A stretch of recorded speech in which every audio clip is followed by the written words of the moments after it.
네, ETF 종목명은 무슨 뜻인가요? 를 볼 차례인데요. 이 ETF 종목명은 사실 이 ETF 이름만 보고도 대충 어디다가 투자하는 거겠네 라는 감을 잡을 수 있도록 규칙에 따라서 설계가 되어 있거든요. 그래서 어떤 규칙을 가지고 있는지 한번 살펴보려고 합니다. 예를 하나 들어볼게요. 이 코덱스 미국 S&P 500 선물 괄호하고 H라는 게 이게 실제 ETF 상품명인데요. 요거를 예를 들어서 한번 분석을 해보겠습니다. 제일 먼저 붙어있는 요 코덱스라는 거는 이 운용사의 ETF 브랜드명인데요. 코덱스는 삼성자산운용의 ETF 브랜드가 코덱스예요. 그리고 미래에셋 자산운용은 타이거고, KB는 KB스타, 한국투자는 킨덱스, 키움코세프, NH자문디는 하나로 이런 식으로 각자 ETF 브랜드명을 가지고 있고, 이 브랜드명이 ETF 이름에 가장 처음에 오게 됩니다. 두 번째는 이제 미국. 이거는 보시다시피 ETF가 투자하는 지역이겠죠. 일본, 중국, 베트남 등등 각자 이제 해외 지수에 해외 주식에 리츠 등등 해외에 투자하는 상품이라면 여기에 지역명이 옵니다. 물론 국내는 따로 얘기를 안 하고요. 그리고 그 다음으로는 S&P 500 선물 혹은 이런 식으로 2차전지 테마 이런 식으로 이 ETF가 투자하는 지수의 이름이 옵니다. 아까 여기 아무 지역이 없으니까 이거는 한국의 2차전지에 투자하는 상품이겠죠. 그리고 코스피 200은 또 아예 지수를 따로 표시 안 하기도 합니다. 예를 들어 코덱스 레버리지 이렇게 돼 있으면 원래 여기 사이에 레버리지야 이렇게 지수 이름이 와야 되는데 코덱스 코스피 200 레버리지다 이렇게 코스피 200은 따로 표시를 안 하기도 한다라는 점을 알아두시고 넘어가면 되겠습니다. 다음은 요 뒤에 괄호하고 H라고 되어 있는데 이거는 해외 지수 투자할 때 ETF가 환해지를 했는지 환노출을 했는지를 표현을 하는 건데요. 요 환해지라는 거는 환율의 영향을 받지 않도록 한다라는 거고 아무 표시가 없으면 환노출형이다. 그러니까 이 S&P 500뿐만 아니라 환율의 흐름에 따라서도 수익률이 영향을 받게 되는 ETF다 라고 생각을 하시면 될 것 같습니다.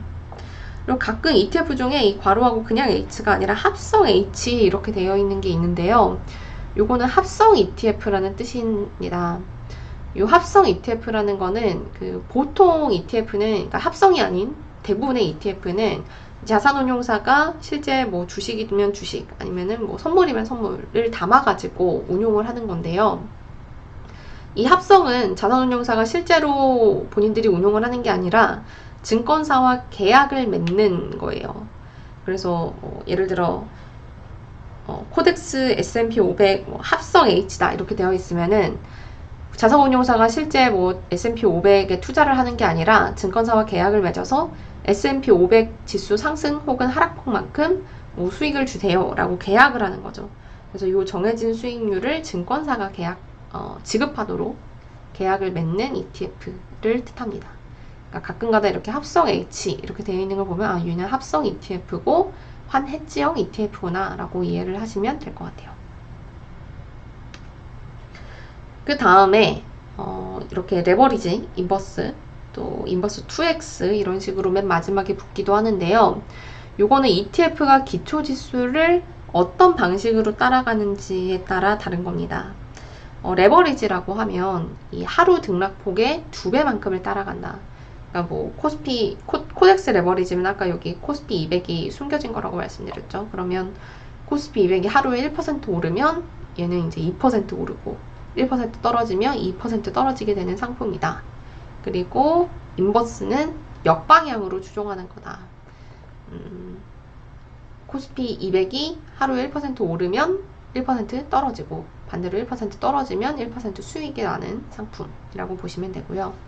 그리고 인버스 2X 우리 요거 곱버스라고도 많이 부르죠. 인버스인데 그 효과가 2배만큼 나는 거죠.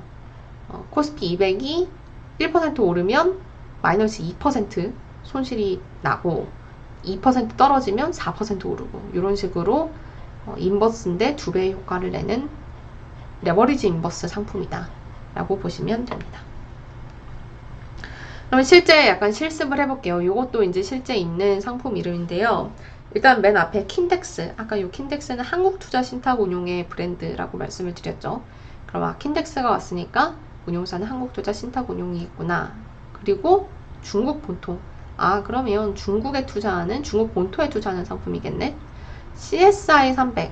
중국 본토에서도 CSI 300 지수를 따라가는 상품이구나. 그리고 레버리지. 그런데 이 지수의 하루 등락폭의 2배만큼 움직이는 상품이겠구나. 그리고 과로하고 합성. 아까 합성은 증권사와 계약 맺고 요 정해진 수익률만큼 증권사가 주도로 계약을 한 상품이라고 말씀을 드렸죠. 그러니까 결국은 증권사와 계약을 맺어서 이 CSI 300의 하루 등락폭의 2배만큼 수익을 내도록 운용하는 한국투자신탁운용의 상품이구나 라고 이해를 하시면 됩니다.